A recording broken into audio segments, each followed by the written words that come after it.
اعوذ باللہ من الشیطان الرجیم بسم اللہ الرحمن الرحیم۔ السلام علیکم ورحمۃ اللہ وبرکاتہ۔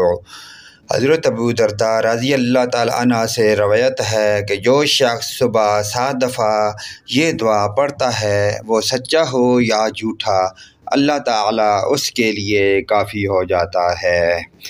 دعائے کلمات سماعت فرمائیں۔ حسبی اللہ لا الہ الا هو علیہ توکلت وہو رب العرش العظیم۔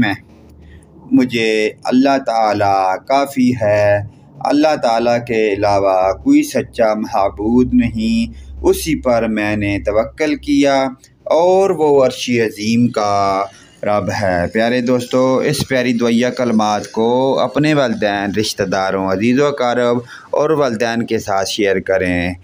آمین ثم آمین یا رب العالمین۔